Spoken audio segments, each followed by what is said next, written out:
नमस्कार, news street में आपका स्वागत है। मैं हूँ आपके साथ अंजलि प्रिया। आपको पता है बिहार में 1,70,461 शिक्षकों की बहाली होने वाली है। बता दें कि इस सारे कन्फ्यूज़न के बाद अब ये हुआ कि एग्ज़ाम होना है। तय समय पर ही एग्ज़ाम होने वाला है। परीक्षाएं 24 अगस्त से 26 अगस्त तक विभिन्न जिलों में ली जाएगी। इसके लिए 8 लाख से अधिक अभ्यर्थियों ने आवेदन किया है। शुरू में केवल बिहार के ही मूल निवासियों के लिए ही इसका विज्ञापन दिया गया था, लेकिन बाद में शिक्षा विभाग के निर्देश पर इसे सबके लिए मान्य कर दिया गया। आइए इस वीडियो में जानते हैं कि 24 अगस्त से शुरू होने वाली इस एग्जाम के लिए सेंटर पे जाने से पहले किन किन बातों का ख्याल रखना होगा। प्राथमिकी शिक्षकों की नियुक्ति के लिए जो परीक्षा होगी वो 2 सिटिंग में होगी। आपको मालूम है बीपीएससी उच्च स्तरीय बैठक में निर्णय यह लिया गया है। पहले सिटिंग में ऐसा होगा कि सिर्फ पुरुष ही अभ्यर्थी शामिल होंगे, जबकि दूसरी सिटिंग में केवल महिला अभ्यर्थी होंगी। पहले दिन 24 अगस्त को इनके विषय पत्र की परीक्षा होगी, जबकि 25 अगस्त को दूसरे दिन अनिवार्य भाषा पत्र की परीक्षा होगी। उसमें उनके साथ साथ माध्यमिक और उच्च माध्यमिक शिक्षक अभ्यर्थी भी इसमें शामिल होंगे। अब बात करते हैं परीक्षा सेंटर की। वहीं अभ्यर्थियों को यह भी ध्यान रखना होगा कि परीक्षा शुरू होने से 2.5 घंटे पहले ही परीक्षा केंद्र के भीतर परीक्षार्थियों को एंट्री लेना होगा, क्योंकि एंट्री शुरू हो जाएगा और 1 घंटा पहले तक पूरी तरह से एंट्री बंद हो जाएगा। परीक्षा केंद्र के मुख्य गेट के साथ सभी कक्षों में भी सीसीटीवी कैमरे लगे होंगे। परीक्षा केंद्र में मोबाइल और किसी भी तरह का इलेक्ट्रॉनिक गैजेट ले जाने पर पूरी तरह से रोक रहेगी। यहाँ तक कि जो भीतर वीक्षक होंगे वो भी मोबाइल नहीं ले जा सकेंगे और केंद्राधीक्षक के पास मोबाइल रहेंगे, लेकिन वहीं सिर्फ कीपैड वाला मोबाइल ही रहेगा।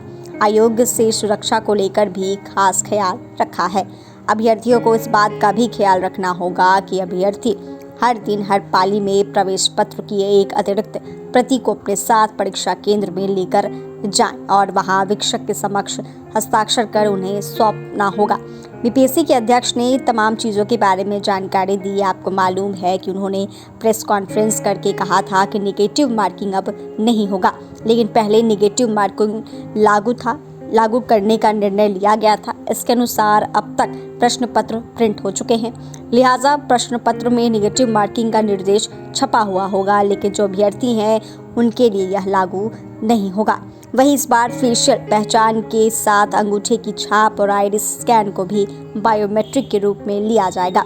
साथ ही एडमिट कार्ड के QR कोड को भी स्कैन किया जाएगा। परीक्षा के रिजल्ट प्रकाशन के बाद डोसियर की हार्ड कॉपी के साथ सॉफ्ट कॉपी भी भेजी जाएगी। इसमें बायोमेट्रिक भी दर्ज होगी, जिसके कारण किसी के परीक्षा में सफल होने और किसी और के उसकी जगह नौकरी करने की स्थिति में वह पकड़ में आ जाएगा।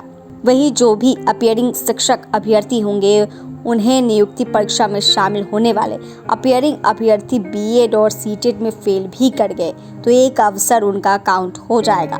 बीपीएससी के अध्यक्ष अतुल प्रसाद ने इसके बारे में तमाम जानकारी दी है और कहा है 31 अगस्त तक होने वाली बीएड और सीटेट परीक्षा में शामिल होने वाले अपीयरिंग अभ्यर्थियों को शिक्षक नियुक्ति परीक्षा में शामिल होने का अवसर दिया गया है, लेकिन इस बात का ध्यान रखें कि शिक्षक नियुक्ति परीक्षा में शामिल होने के लिए उनको दिए गए 3 अवसरों से एक अवसर उनके साथ समाप्त हो जाएगा। भले ही बीएड और सीटेट की परीक्षा में फेल होने की वजह से शिक्षक नियुक्ति परीक्षा की मेधा सूची में शामिल करने से वंचित कर दिए जाए। वहीं आपको यह भी बता दें कि बीएड वालों के लिए जहां पर संशय बरकरार था, सुप्रीम कोर्ट के आदेश आने के बाद लोगों के मन में यह भय था, डर था कि क्या बीएड धारक जो है वो परीक्षा से वंचित हो जाएंगे, तो इसको लेकर आयोग ने भी अपनी स्पष्टता दे दी है। सुप्रीम कोर्ट के फैसले के बाद शिक्षक भर्ती में बीएड अभ्यर्थियों की पात्रता के मुद्दे पर कहा कि आवेदन करने वाले सभी अभ्यर्थी एग्जाम में बैठने के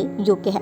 परीक्षा के वक्त डॉक्यूमेंट की जो पात्रता है वो जांच की जाएगी, वेरिफिकेशन किया जाएगा और उस समय ही देखा जाएगा।